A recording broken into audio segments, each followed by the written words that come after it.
Alhamdulillah, Bapak Ibu yang dirahmati Allah, kita akan membahas tentang self-healing therapy, the basic of self-healing. Jadi bagaimana kita paling tidak setelah malam hari ini memahami beberapa teknik dasar untuk memulihkan diri.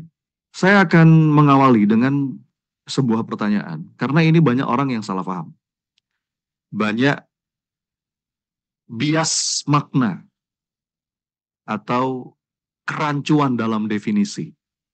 Coba ada yang bisa menjawab di chat box. Bagaimana kira-kira Anda memaknai healing?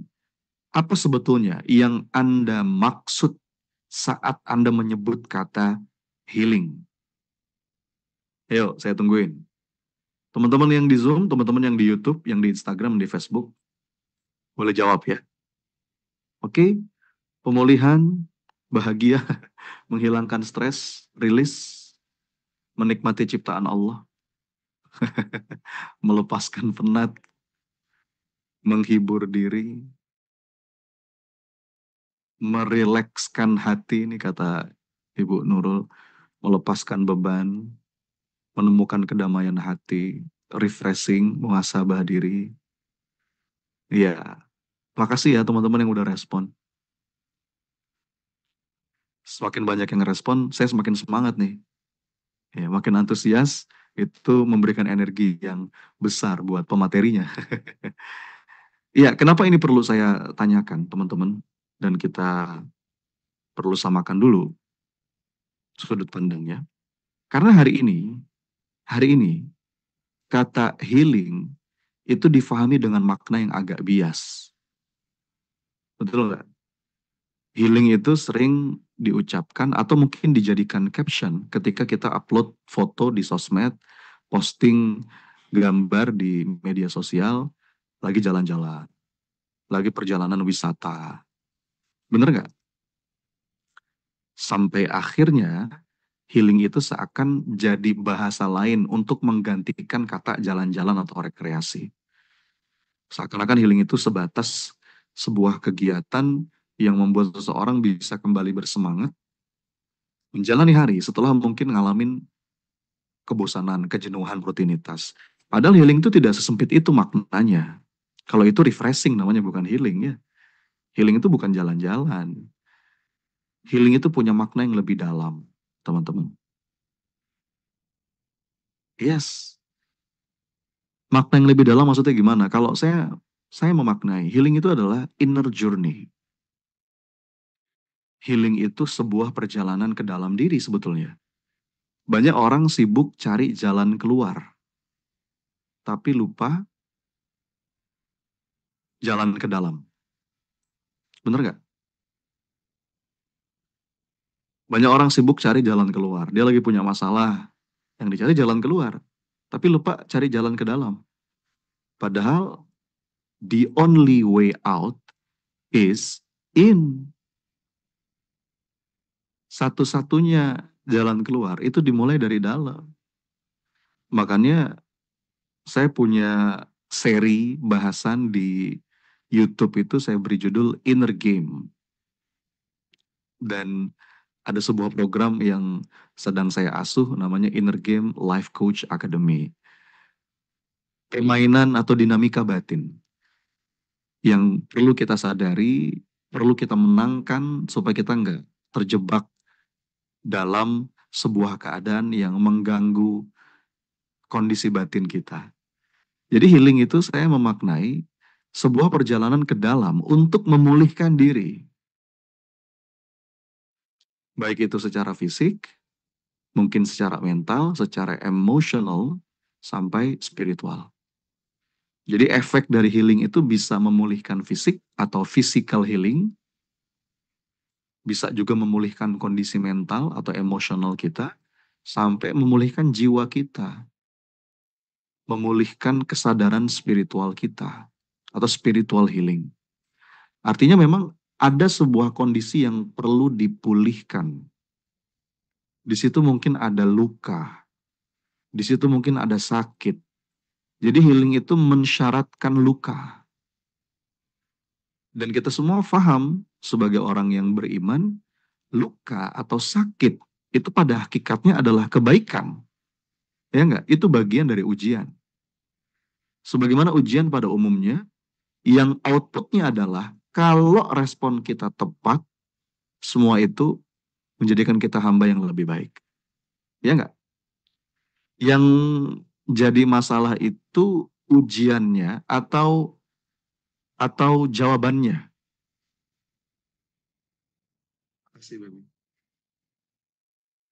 Yang jadi masalah itu ujiannya, pertanyaannya atau jawabannya. Yang bikin orang nggak lulus itu ujiannya atau jawabannya? Jawabannya. Jadi bukan, ujian itu akan meningkatkan kualitas diri kita kalau respon kita tepat, gitu kan? Dan respon itu kan selalu dimulai dari dalam. Kalau ujian, setiap episode hidup kita sepenuh-penuhnya adalah ujian. Wa nablukum bisyarri wal khairi fitnah. Jadi saya sering sampaikan ya, kadang-kadang kita tuh suka menyempitkan makna ujian. Seakan-akan ujian tuh cuman yang nggak enak aja. Sakit itu ujian, ditipu orang itu ujian. Padahal sehat itu ujian, punya uang juga ujian. Jadi ujian itu jangan disempitkan maknanya cuman yang nggak enak. Sepenuh-penuhnya, setiap keadaan kita dalam hidup ini adalah ujian. Ya. Nah, challenge-nya adalah bagaimana kita bisa merespon semua itu dengan respon yang tepat. Kalau respon kita tepat, maka ujungnya jadi kebaikan. Dan kalau ngomongin respon, itu selalu dimulai dari dalam kan? Pikiran, perasaan, baru setelah itu sikap, tindakan, baru kemudian itu berpengaruh pada result, berpengaruh pada hasil. Makanya the only way out is in gitu. Jadi healing itu proses atau sebuah perjalanan ke dalam untuk memulihkan diri. Nah, kemudian Bapak Ibu, kawan-kawan sekalian, barulah dari pemahaman ini kita bisa menemukan hal alasan kenapa ya kita perlu healing. Kenapa healing itu penting? Coba jawab lagi di chat box. Yuk, teman-teman yang di Instagram boleh jawab di komen, yang di YouTube, yang di Facebook, yang di Zoom. Kenapa kira-kira healing itu penting? Dengan paparan awal yang tadi saya sampaikan. Biar tetap waras, biar nggak penat, supaya damai, recharge, supaya pulih, tenang. Iya, jadi teman-teman yang dirahmati Allah, hal utama yang itu memberatkan kita atau setidaknya mengganggu langkah kehidupan kita, itu kan beban batin. Iya nggak sih? Banyak orang yang tidak mampu berupaya untuk menjadi dirinya yang terbaik, itu karena terkunci oleh beban batin yang negatif, yang nggak bisa dia lepas atau nggak mau dia lepas. Sampai akhirnya beban batin itu berdampak bahkan pada kesehatan fisik. Makanya strata tertinggi dalam kesehatan itu bukan cuma sekedar sehat fisik loh, tapi afiat. Makanya yang kita minta itu kan bukan cuma sehat, tapi afiat. Allahumma inna nas'alukal afwa wal afiyah fid dunya wal akhirah. Kalau dalam bahasa Indonesia disebut sehat wal afiat. Beda itu, afiat tuh lebih, itu strata paling tinggi itu. Karena ada orang yang sehat, belum tentu afiat. Berapa banyak orang yang sehat badannya, tapi gelisah pikirannya, resah hatinya, cemas siang dan malam. Iya nggak? Karena pada badan yang sehat, belum tentu jiwanya sehat. Makanya ada perbedaan antara sehat dan afiat. Itulah kenapa, kata Sayyidina Abu Bakar, doa, di antara doa yang paling penting itu, yang pertama minta ampunan Allah, yang kedua minta afiat. Karena sungguh seorang hamba itu tidaklah memperoleh karunia yang lebih baik setelah karunia iman, melebihi karunia afiat. Bahkan kalaupun kita mau mengobati penyakit fisik sekalipun, itu perlu mendiagnosa pikiran dan kejiwaannya dulu. Karena besar kemungkinan penyakit fisik itu akibat dari pikiran. Betul nggak? Kita tuh sering melupakan urusan kolbu. Padahal ini sangat vital gitu. Bahkan kata Nabi, kalau ada segumpal daging, kalau dia baik, baik. seluruhnya, kalau ini rusak, rusak seluruhnya. Dan itu adalah kolbu. Jadi kembali lagi pertanyaannya, kenapa dan kapan kita perlu healing? Kenapa dan kapan kita perlu proses pemulihan atau penyembuhan? Saat kita mengalami gangguan psikologis gitu ya, gangguan batin, macam-macam tuh. Mungkin ada peristiwa di masa lalu yang menimbulkan luka. Orang menyebutnya luka batin. Dan itu membekas di dalam diri kita sampai menghambat kita. Menghambat apa? Menghambat kita bertumbuh sebagai seorang manusia. Karena kan mestinya ya, manusia itu yang sehat secara mental, kita tuh terus bertumbuh dari waktu ke waktu, berkembang, optimal, lebih baik dari hari ke hari. Kita mampu mengatasi stres, gitu. Nah, tumbuhan itu jadi terhambat, boleh jadi karena ada sebuah luka, ada trauma, apapun itulah, sebuah keadaan di ruang batin yang itu perlu dipulihkan. Di saat itulah kita butuh healing. Di saat itulah kita butuh healing. Oke ya teman-teman ya. Jadi gini nih, saya mau menegaskan ya. Kawan-kawan, Bapak Ibu, sebagai seorang manusia, agar kita bisa optimal, agar kita bisa produktif dalam amal soleh, kita tuh perlu terus berada dalam state of happiness, dalam dalam keadaan yang tenang, bahagia gitu. Tapi memang namanya hidup, kan kita nggak bisa lepas dari masalah. Betul nggak sih? Yang namanya masalah itu berkejaran setiap waktu. Ya namanya hidup ini perpindahan dari satu masalah ke masalah yang lain. Ya, tekanan-tekanan, ya nggak sih? Yang itu mungkin cukup berat. Nah, itu seringkali membuat happiness level kita terganggu. Dan membuat kita merasakan emosi yang nggak nyaman gitu. Uncomfortable emotion. Sebetulnya segala emosi itu kan baik kalau respon kita tepat. Termasuk sedih, kecewa, takut, cemas. Itu sebetulnya baik. Itu anugerah dari Allah. Tapi ini perlu kita sikapi dengan tepat. Ini perlu kita pulihkan. Ini perlu kita redakan. Gitu ya. Disitulah kenapa kita penting untuk mempelajari self-healing. Kemampuan untuk memulihkan diri. Yang namanya self-healing itu kan berarti pemulihan secara mandiri. Kita tidak membutuhkan orang lain, bahkan kita bisa melakukannya sendiri. Ada beberapa hal yang tentu kita butuh orang lain. Tapi setidaknya kita juga punya ilmu dasar. Bagaimana ya? Supaya kita bisa memulihkan diri. Nah, kita akan coba kupas nih malam hari ini. Beberapa latihan sederhana. Jadi, ingin saya tegaskan di sini bahwa yang namanya kesulitan, beban, itu memang watak asli dari kehidupan dunia. Yang kadang-kadang itu membuat kita terluka. Ada masanya kita mengalami luka. Ada masanya kita mengalami kesedihan. Mengalami kecemasan. Tapi kalau kita mengaku kita orang beriman, kita paham yang namanya ujian itu pasti sesuai takaran. Ya. La yukallifullahu nafsan illa wus'aha. Segala cerita berat yang kita hadapin itu bukan untuk menghancurkan kita, tapi justru untuk menguatkan kita. Gitu. Dalam perjalanan hidup ini, mengalami stres itu sebuah keniscayaan. Kita punya stresnya masing-masing, betul nggak? Bagi seorang bapak, apa stresnya? Mungkin menjemput rezeki, kerja di kantor, bersahabat dengan macet, asap kendaraan bermotor, debu jalanan gitu ya. Ada juga yang dagang dengan berbagai tekanan dan tantangannya, mikirin tagihan listrik, SPP sekolah anak, uang belanja bulanan. Nah itu stresnya bapak lah. Stresnya ibu, ada juga? Ada juga. Apa stresnya para ibu rumah tangga? Ada yang mau curhat di sini? Bagaimana perlu memastikan rumah itu menjadi tempat yang paling aman, paling nyaman. Bangun pagi, ketemu cucian, beres-beres rumah, masak, ngurus anak, itu juga bukan hal yang mudah. Artinya, eh, inilah sebuah keniscayaan dalam hidup.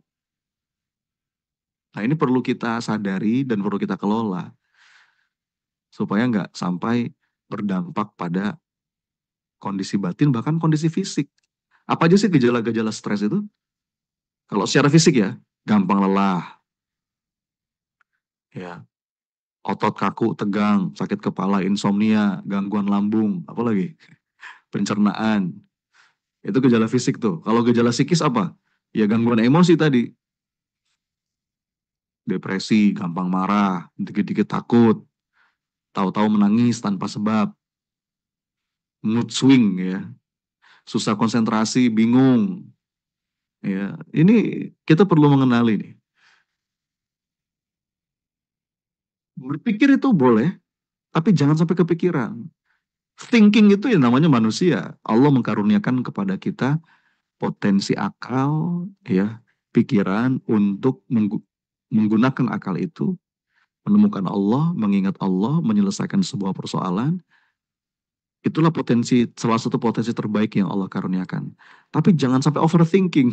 Karena setiap kita mikirin masalah. Tapi kalau sampai overthinking itu nambah masalah.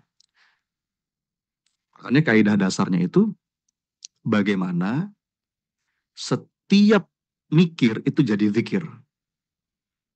Nah, itu kata kata guru saya tuh. Setiap kali mikir itu jadi zikir.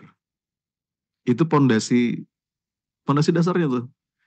Kalau kita ngaku kita seorang mukmin, apapun yang mulai memenuhi pikiran kita latih untuk kita kembalikan kepada Allah. Apa yang bisa kita ikhtiarkan, ikhtiarkan dengan hati yang tenang, dengan dada yang lapang. Ala bidzikrillahi tatmainnul qulub. Ya gitu. Dan teman-teman kalau kita ngomongin stres ya, kita tuh kadang-kadang suka antipati sama stres. Padahal stres itu juga banyak manfaatnya. Ini bukan kata saya nih, ini kata para peneliti. Ya, ini ada seorang pakar di bidang stres. Dia mengkaji bertahun-tahun dan dia menulis satu buku dari hasil risetnya itu berjudul The Upside of Stress. Why Stress is Good for You and How to Get Good at It. Jadi stres itu sebetulnya banyak sekali manfaat positifnya. Makanya kata dia, yang bahaya itu bukan stresnya, tapi stress belief. Stress belief itu apa? Keyakinan kita, kepercayaan kita tentang stres itu. Kalau kita berpikir, wah stres itu buruk, stres itu akan bikin kita nggak baik. Nah itu beliefnya itu yang masalah. Tapi kalau kita meyakini stres itu oke kok, namanya juga hidup, ya. Yang jadi masalah bukan stresnya, tapi bagaimana sikap kita. Kalau kita berpikir stres itu namanya sebuah kewajaran hidup lah, itu nggak bahaya. Karena para nabi juga pasti ngalamin tuh yang namanya tegang gitu kan dalam dakwahnya. Maka di sini ada sebuah kalimat yang saya kutip dari beliau. Kata beliau itu apa? Embracing stress is more important than reducing stress. Ini kalimat inti nih. Merangkul stres sebagai sahabat itu jauh lebih penting dibandingkan mengurangi stres. Karena stres itu, ya, kalau bisa kita kelola dengan baik, itu malah bikin kita semakin sehat. Ini kata para pakar loh, saya nggak ngarang. Karena saat stres itu bisa kita kelola dengan baik, ada hormon yang diproduksi ketika stres namanya hormon oksitosin. Itu bikin jantung kita lebih sehat, ya, lebih kuat. Pembuluh darah kita lebih lentur, jadi nggak mudah kena serangan jantung. Mendorong kita untuk semangat, berbuat baik. Jadi disinilah pentingnya kita berlatih, melatih diri kita untuk punya kemampuan mengelola stres. Nah, di antaranya self healing terapi ini, gitu. Jadi ini mahal teman-teman. Kalau kita punya skill ini ya itu berdampak banyak sekali dalam aspek hidup kita, dalam banyak aspek hidup kita. Disinilah pentingnya pemulihan jiwa, supaya kita sehat mental. Nah sekarang saya mau nanya, mana yang lebih penting? Sehat fisik apa sehat jiwa? Hah? Kalau dua-duanya penting, iya dua-duanya penting. Tapi kan pertanyaan saya mana yang lebih penting? Kalau kita ambil inspirasi dari lagu Indonesia Raya, teman-teman, yang mana yang duluan disebut? Bangunlah jiwanya, baru setelah itu bangunlah badannya. Iya nggak? Bangunlah jiwanya, bangunlah badannya. Loh, itu dalam loh maknanya. Ini sebuah isyarat bahwa kesehatan mental itu penting, bahkan disebut lebih dulu sebelum kesehatan fisik. Kenapa? Karena masih banyak orang yang tidak sadar bahwa kesehatan mental itu penting. Ya, bahkan bisa lebih penting daripada sehat fisik. Karena ada orang yang secara fisik sehat. Oh sorry, ada orang yang secara fisik nggak sehat. Tapi kalau mentalnya sehat, dia masih punya kekuatan loh. Dia masih bisa berfungsi. Dia masih bisa berkontribusi. Sebaliknya, ada orang yang fisiknya sehat, tapi kalau mentalnya nggak sehat, dia nggak bisa berfungsi dengan baik. Betul nggak? Dia nggak mampu memberikan kontribusi dan manfaat. Ya tentu yang paling baik dan yang kita inginkan, yang kita doakan, sehat lahir batin dong. Jiwa raga sehat, betul. Tapi kan pertanyaan saya, kalau saya tanya, mana yang lebih penting? Kita perlu membedahnya dalam situasi yang dikotomis gitu kan. Coba aja kita bayangkan, kalau ada orang yang eh, sakit secara fisik, tapi dia mentalnya sehat, dia masih bisa berfungsi loh bagi masyarakat. Masih bisa berkontribusi, masih bisa memberikan saran-saran perbaikan, minimal kepada keluarganya lah. Tapi kalau ada orang yang fisiknya sehat, sementara mentalnya nggak sehat, itu bahkan teman-teman, bukan hanya tidak berfungsi baik, bahkan bisa jadi sosok yang berbahaya. Bisa jadi pembunuh, naudzubillah, bisa jadi psikopat, itu kan mentalnya yang nggak sehat. Nah, jadi itu jelas sekali. Tentu kita ingin sehat fisik, sehat mental. Tapi jika pertanyaannya mana yang lebih penting, pilihannya mental dulu. Karena urusan mental health ini akan berdampak pada banyak aspek hidup. Berpengaruh pada pekerjaan, parenting, pengasuhan, cara kita didik anak. Sekarang gini Bapak Ibu, kalau kita sempit dada, mentalnya kena lah gitu ya. Stres, gampang marah, sedih berlebihan, banyak cemas. Itu berpengaruh nggak saat kita ngasuh anak? Saat kita menjalin hubungan dalam kerja misalkan, ya berpengaruh nggak? Iya dong. Nah, cuma masalahnya apa? Masalahnya kesehatan mental ini nggak kelihatan kadang-kadang. Berbeda dengan kesehatan fisik. Kalau kalau sehat fisik kan jelas barometernya ya. Misalnya gimana? Pegang dahinya, oh agak anget nih, agak panas suhu tubuhnya. Jelas tuh. Atau sakit perutnya, sakit pinggangnya. Itu ada gejala-gejalanya. Bagaimana dengan sehat mental? Ada juga barometernya sebetulnya. Barometernya apa? Barometernya feeling atau perasaan. Ya. Tadi udah saya sampaikan ya. Perasaan, feeling itu anugerah dari Allah. Yang sering kita sebut dengan emotion atau emosi. Jadi kalau kita mau sehat secara mental, kita perlu senantiasa berdekatan dengan emosi kita. Kita perlu berlatih menangkap pesan dari emosi yang kita rasa. Karena emosi itu rahmat dari Allah, anugerah dari Allah yang sangat penting untuk kehidupan manusia. Nih, sayangnya banyak orang yang keliru, nih mohon maaf ya, ini perlu saya tegaskan. Banyak orang yang keliru. Kadang-kadang kita mengkategorikan emosi itu jadi dua, emosi positif, emosi negatif. Itu keliru itu. Kenapa? Karena semua emosi sebetulnya adalah sinyal positif. Emosi itu tanda barometer mengenai apa yang sedang ada dalam pikiran kita. Ya, termasuk sedih, cemas, itu tuh sinyal positif. Tugas kita apa? Menangkap. Kalau saya merasakan sesuatu, sebetulnya ada pesan penting apa ya untuk saya. Nah, kalaupun kita mau membagi, Bisa kita bagi jadi dua. Bukan positif negatif, bukan. Ada emosi yang nyaman, comfortable emotion. Misalnya apa? Senang, bangga, bahagia, tersanjung, terinspirasi. Itu emosi yang nyaman. Comfortable emotion. Nah, yang kedua, ada emosi yang bikin kita nggak nyaman. Atau uncomfortable emotion. Yang sebetulnya ini pun positif. Misalnya apa? Marah, sedih, kecewa, cemburu, menyesal, dan banyak yang lain. Ini sebetulnya pesan buat kita. Hei, ada sesuatu yang perlu kamu perhatikan pada dirimu. Jadi yang namanya sehat mental itu apa? Kita menyadari bahwa kita punya emosi tertentu, kita mampu mengenali itu, kita bisa kasih nama emosi itu apa, kemudian kita mampu membaca pesan dari emosi itu, dan kita melakukan sesuatu. Ditangkap ya, Bapak Ibu? Nangkep nggak sampai sini? Karena banyak orang yang salah ketika dia mengelola emosi.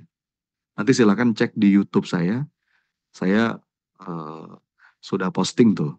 Ada yang belum subscribe di sini, silakan di subscribe ya. Saya sudah ngebahas tentang beberapa 3 kesalahan dalam mengelola emosi.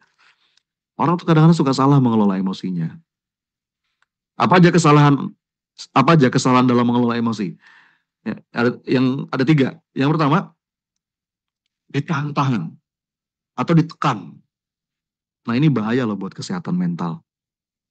Kita menekannya, kita pura-pura nggak apa-apa. Nah aku baik-baik aja kok. Padahal sebenarnya di dalamnya itu ada gemuruh, kesedihan, kemarahan. Tapi kita nggak mau deal sama emosi itu. Akhirnya kita tekan emosi itu. Padahal nggak apa-apa. Nah, seringkali kita melakukan itu tuh. Padahal itu amat sangat tidak sehat. Kenapa? Karena emosi apapun yang muncul di ruang kesadaran kita, kemudian kita tekan-tekan, kemudian kita pendam, itu akan tetap tersimpan di alam bawah sadar. Dan satu hari itu bisa meledak tuh, kayak bom waktu. Dan kalau sudah meledak, bukan hanya merugikan diri, bahkan merugikan orang lain. Makanya kalau ada orang yang kok gampang marah ya, senggol bacok, trigger sedikit, ngamuk sama orang, padahal dia nggak salah apa-apa, itu boleh jadi ada pendaman-pendaman emosi yang meledak gitu. Kenapa? Ditekan, dia nggak mau deal sama emosi itu. Ya, akhirnya merugikan orang lain. Itu kesalahan yang pertama. Kesalahan yang kedua, dalam mengelola emosi itu, dilampiaskan tapi dengan cara yang nggak jernih, diekspresikan tapi dengan cara yang serampangan, ngamuk-ngamuk, ngebut di jalan, banting-banting, teriak-teriak, nangis-nangis. Itu termasuk mengekspresikan emosi, tapi nggak jernih. Dia throw to other people. Ini juga nggak sehat. Ya. Atau kesalahan yang ketiga, lari dari emosi, escape. Nggak mau lihat, kayaknya emosi itu nggak ada deh. Jadi dilempar ke belakang gitu. Ini sama kayak yang pertama, dia nggak mau deal sama emosi itu, dia nggak mau duduk sama emosi itu. Kenapa? Karena kalau duduk memang ada perasaan nggak nyaman gitu. Padahal kalau kita mau duduk bentar aja, itu kita cenderung bisa berdamai kok. Tapi terkadang kita yang udah ketakutan duluan gitu. Awalnya kita lari dari emosi, lari dari kecelakaan, lama-lama ditekan, ditekan, ditekan, meledak lagi. Ya, makanya banyak di antara kita yang juara 1 lomba lari. Lari apa? Lari dari kenyataan. Prestasinya apa? Mas, Mbak, saya pernah juara 1. Saya juara 1 lomba lari. Lomba lari apa? Lomba lari dari kenyataan. Nah itu kesalahan tuh dalam mengelola emosi, ditekan-tekan atau melarikan diri atau dilampiaskan dengan cara yang gak jernih. Akhirnya apa? Pesan dari emosi itu nggak kebaca, teman-teman. Pesan dari emosi itu nggak sampai. Nah, kalau pesan yang nggak sampai, penyebabnya nggak ketemu, kita nggak tahu cause-nya apa, nggak ketemu solusinya, nggak menyeluruh, nggak tuntas gitu, tidak menyembuhkan, nggak clear betul. Nah terus gimana dong, coach? Gimana dong caranya? mengelola emosi yang benar. Untungnya ada satu cara lagi kawan-kawan. Ya, kalau saya cocok dengan pendekatan ini. Disebut dengan mengalirkan emosi, letting flow. Ya, saya dapetin dari Kang Zain nih, letting flow. Letting flow itu kita eh, menyaksikan, mengizinkan emosi itu hadir, kita kenali, kita sadari, ya, kita rasakan, kemudian kita temukan pesannya. Kenapa ya saya sedih? Apa ya yang bikin saya cemas? Dan pada akhirnya emosi itu kita secara sadar ya, kita lepaskan, kita relakan, dan kita kembalikan kepada Allah. Letting go, letting God. Jadi letting flow itu teman-teman, itu beberapa proses yang komprehensif tuh. Yang pertama letting come, kita izinkan, kita saksikan, letting come, biarkan dia datang, izinkan dia datang. Allow yourself to be human. Kita ini manusia, bukan malaikat. Kita bukan robot loh, kita bukan AI. Ya kita manusia yang kadang-kadang bisa sedih, bisa apa namanya, bisa takut, bisa cemas. Kita bukan AI. Kalau AI itu pinter tapi dia nggak punya emosi. Coba dia tanya. Coba sekarang ketik di chat GPT gitu ya. Atau sekarang ada yang baru tuh DeepSeek yang dari Cina tuh yang menggemparkan katanya. Coba wahai AI, apakah engkau pernah sakit hati? Coba jawabannya apa? Pasti jawabannya ya saya bukan manusia gitu. Lo kita manusia, jadi izinkan itu hadir. Letting come, letting stay, sadari itu. Kemudian setelah kita temukan pesannya, letting go, relakan dengan sadar. Dan terakhir, letting God, kita serahkan kepada Allah. Dengan kalimat inna lillah wa inna ilaihi rajiun. Nah itu namanya proses letting flow terapi. Nah itu terus terang insya Allah akan kita coba kupas di program mentorship besok nanti di bulan Ramadan ya. Inner healing 30 hari, memulihkan jiwa dengan letting flow terapi.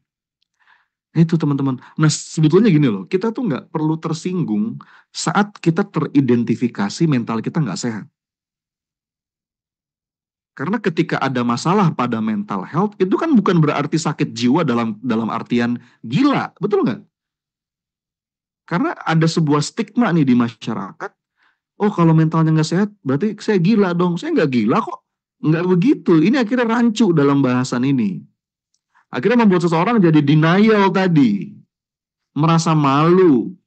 Atau merasa takut.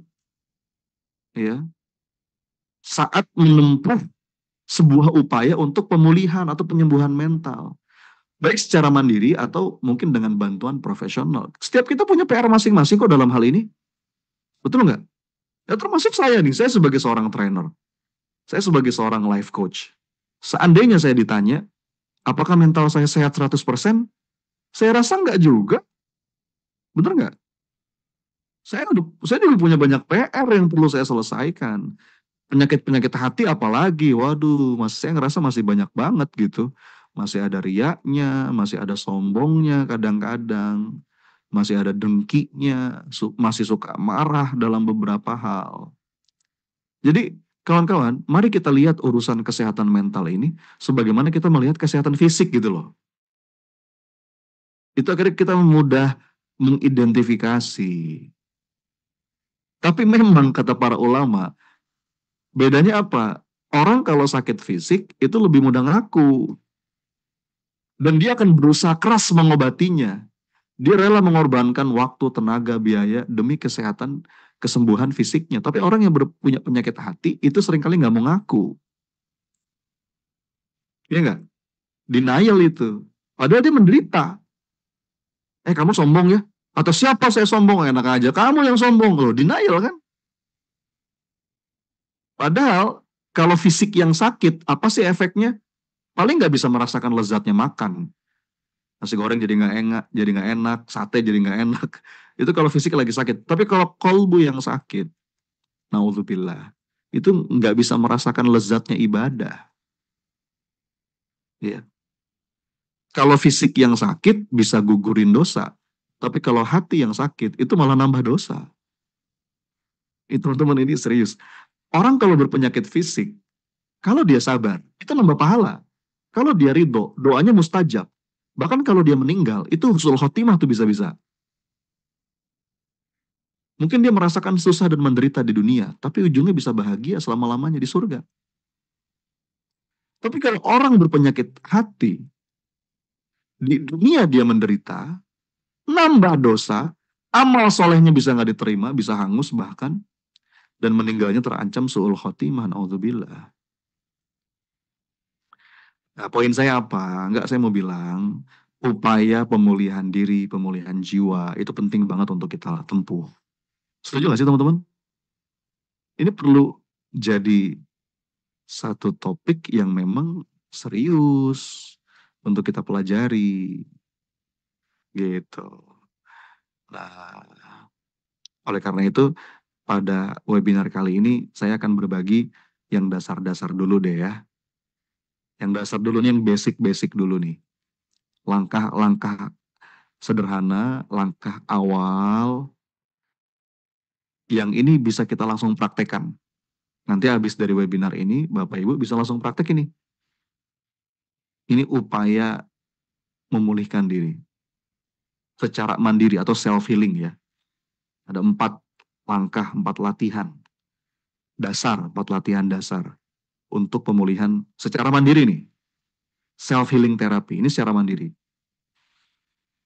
Bisa kita lakukan sendiri dalam keadaan seperti apapun, insya Allah, dan mudah-mudahan ada manfaatnya. Oke, udah siap belum? Masih semangat gak nih?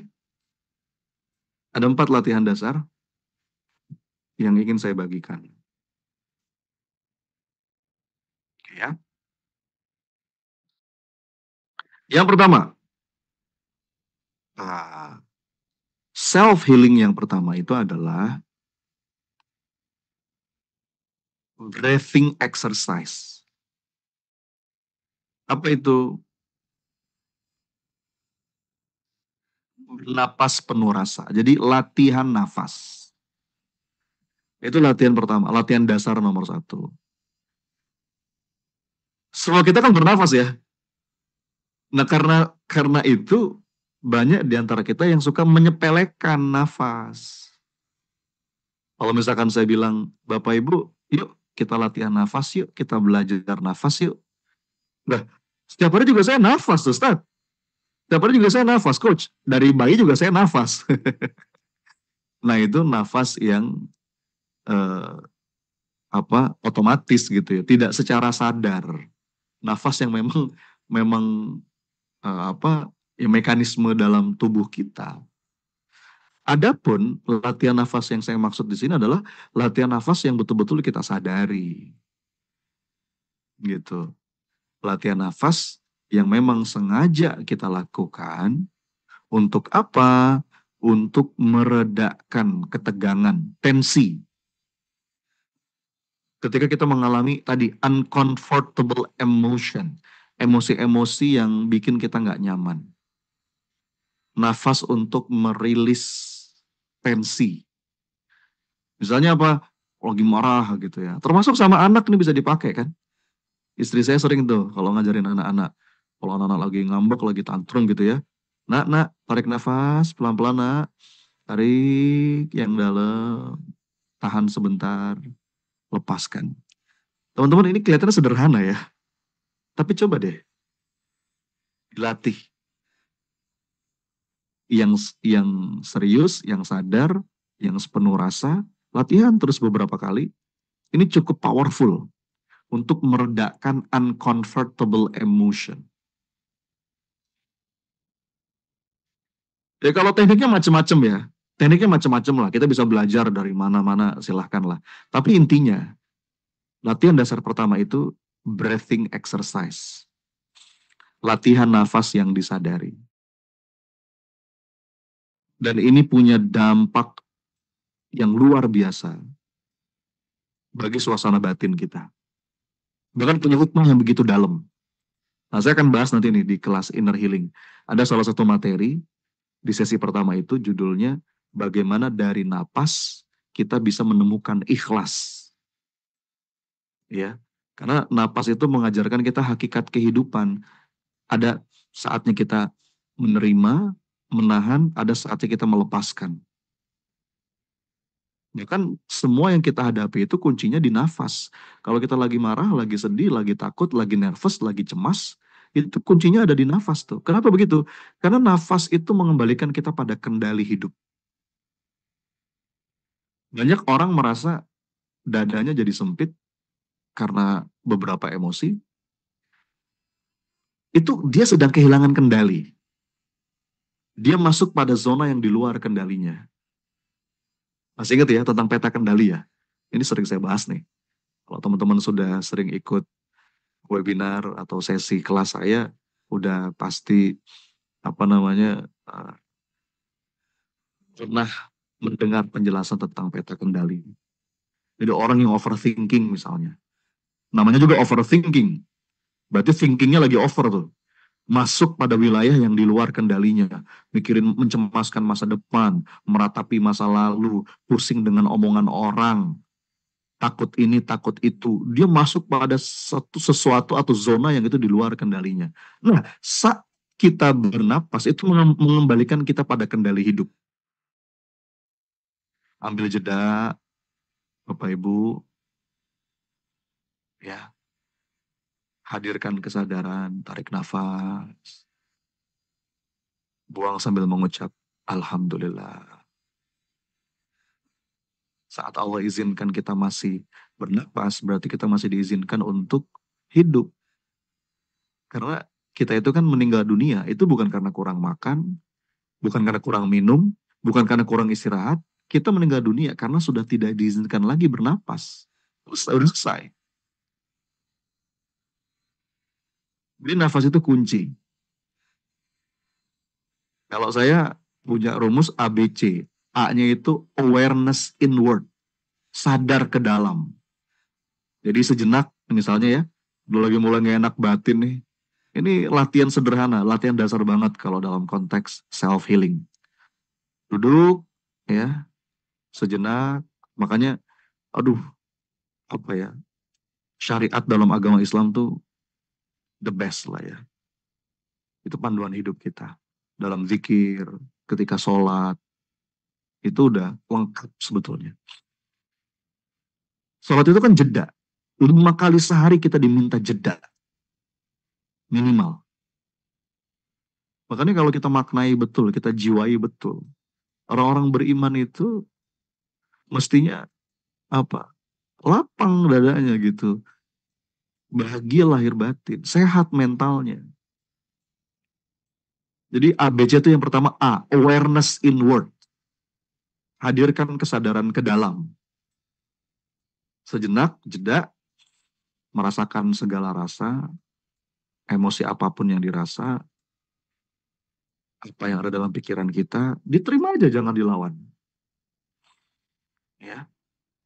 Tidak berusaha mengendalikannya, tapi sadari aja. Nah, langkah yang kedua B, breath. Breath itu ya bernafas. Yang pertama awareness, yang kedua itu breath, bernafas.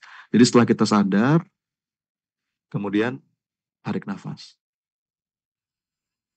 C-nya itu consciously expanding. Jadi kita memperluas kesadarannya. Sambil zikir. Ya, kalimat-kalimat thayyibah, menyebut Asmaul Husna yang itu relate dengan apa yang sedang kita rasa. Itu basic banget teman-teman, tapi ampuh powerful. Ya, itu latihan dasar yang pertama untuk self-healing terapi, yaitu bernapas penuh rasa, breathing exercise. Yang kedua, apa yang kedua? Yang kedua, nah ini yang jarang nih. Latihan dasar kedua dalam proses self-healing itu adalah nulis. Nulis. Writing therapy. Menulis penuh rasa. Tadi yang pertama itu ABC, A-nya itu awareness, sadar, B-nya itu breathe, breathe itu bernafas, C-nya itu consciously expanding, memperluas memperdalam dan memperluas kesadaran kita. Ya. Nah, latihan kedua itu nulis. Ini basic tapi powerful, teman-teman. Ini sebuah proses healing terus terang yang jarang dilakukan oleh banyak orang. Bener nggak? Kenapa? Karena terkadang kita tuh lebih lebih seringnya tuh ngomong, lebih seringnya itu berbicara. Ketika kita mengalami sesuatu yang tidak mengenakkan batin, biasanya kita ngapain? Ngomong, ya. Tapi masalahnya kalau ngomong itu kan kita perlu cari teman dulu. Kita perlu cari lawan bicara dulu, betul nggak? Begitu kita udah dapet teman bicara, belum tentu orang itu juga bisa kita percaya atau mau dengerin kita. Belum tentu dia mau peduli. Nah, itu bab lain. Ada saat dimana kita butuh cerita, butuh curhat sama orang. Ada. Itu bab lain. Tapi kan kita lagi bahas self-healing nih. Bahasan kita sekarang lagi bahas self-healing. Self-healing itu kan bagaimana kita bisa mengatasi masalah batin secara mandiri. Betul nggak? Nah, di antara yang paling powerful itu nulis. Nah, kalaupun kita mau berbicara, kalaupun kita mau mengadu, mencurahkan segala isi hati, itu tempat terbaik kan ngadu ke Allah. Dia zat yang paling mendengar, yang paling mau dengerin kita, yang paling ngertiin kita. Wa huwas samiul alim. Ini itu juga self healing yang ampuh banget. Kita langsung gelar sajadah ngadu ke Allah. Ya. Jadi bukan berarti kita nggak boleh curhat. Itu bab yang berbeda. Ada babnya. Bagaimana kita curhat sama psikolog, mungkin konselor. Itu bab lain. Tapi kita sedang membahas self healing ini. Kalau kita berbicara tentang self healing, nah, salah satu sarana pemulihan diri yang berdampak itu adalah nulis. Journaling, menuliskan segala rasa dalam sebuah buku. Ya. Bukan menulis di sosmed ya. Bukan itu yang saya maksud. Kalau menulis di sosmed beda lagi tuh. Karena orang kalau nulis di sosmed tuh seringkali caper itu. Ya nggak, cari perhatian orang. Dan itu malah bikin mental kita makin nggak sehat. Tapi menulis untuk diri. Menulis apapun yang kita rasa. Agar apa? Agar diri kita sadar, kenal, memahami apa yang sedang kita rasa. Dan dengan menulis itu, sebetulnya kita sudah menjernihkan pikiran. Karena saat kita ngalamin uncomfortable emotion, itu pikiran kita lagi kusut, teman-teman. Iya nggak? Nah, begitu kita menulis apa yang sedang kita rasa, marah, sedih, kecewa, khawatir, itu kita sedang memperjelas dialog batin. Yang pada akhirnya insya Allah akan mengantarkan kita pada kelegaan. Membuat kita menemukan perspektif baru. Oh, ternyata masalahnya nggak seberat itu kok. Ini masalahnya berat di pikiran saya aja nih. Jadi dengan menulis kita kayak mengurai puzzle gitu loh. Itu ya teman-teman ya.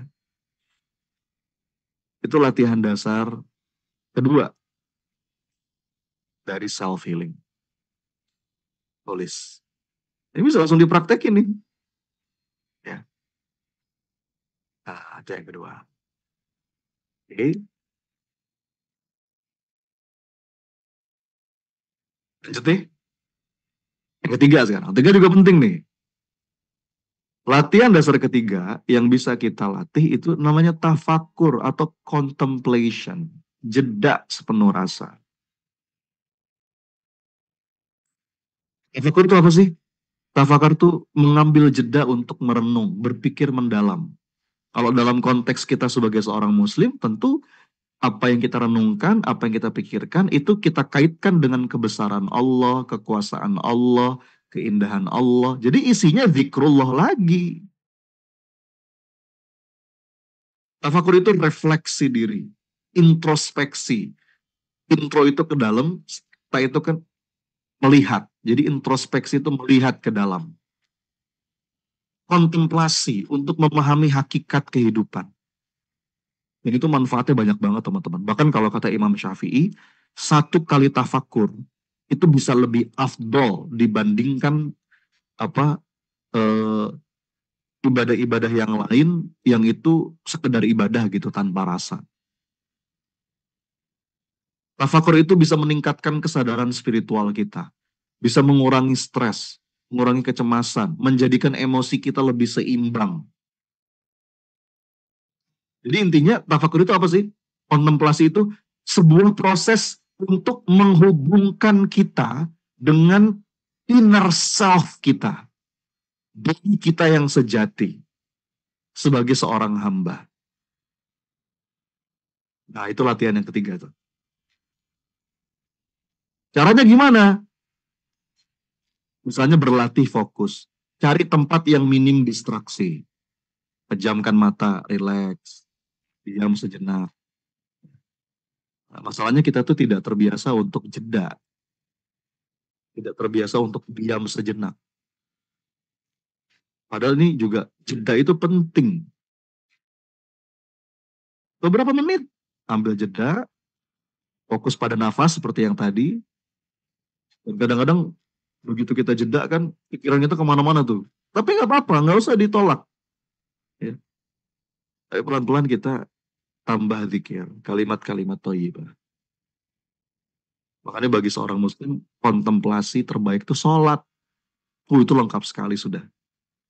Di situ ada upaya mengadu kepada Allah, mengakui segala salah dan dosa, bersyukur, ya. Kalimat-kalimat bacaan-bacaan sholat itu kalau kita hayati itu obat banget teman-teman. Termasuk berdekat-dekat dengan Quran. Itu penyembuh apa-apa yang ada dalam dada. Wa huwa syifa'ul lima fis sudur, kata Allah dalam Quran.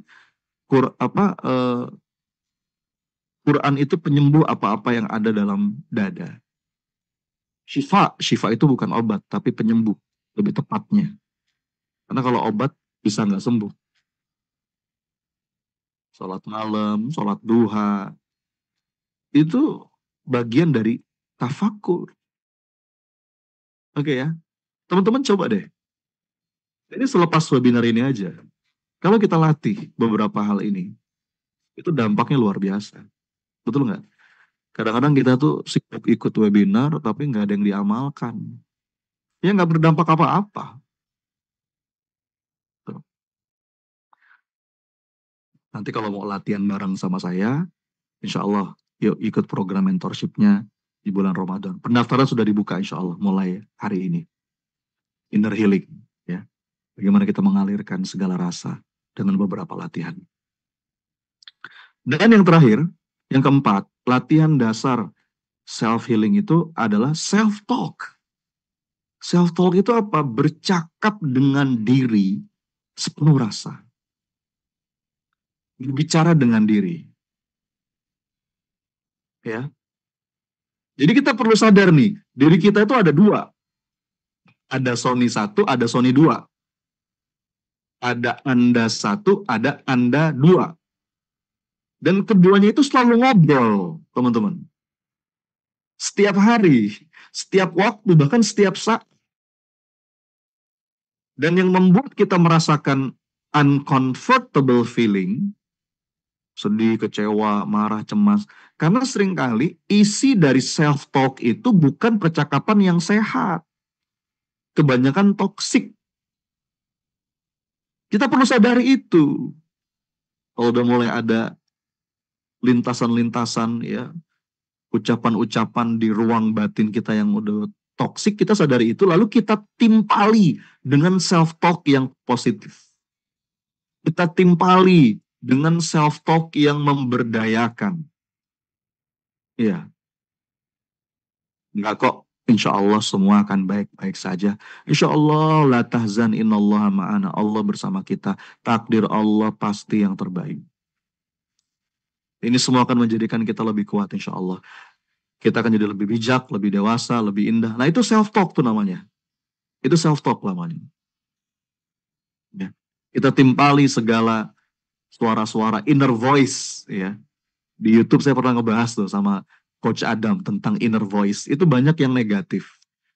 Banyak yang toksik. Itu perlu kita timpali dengan self-talk yang positif. Gitu ya. Nah, teman-teman, 4 ini basic latihan dasar yang mudah-mudahan ada manfaatnya.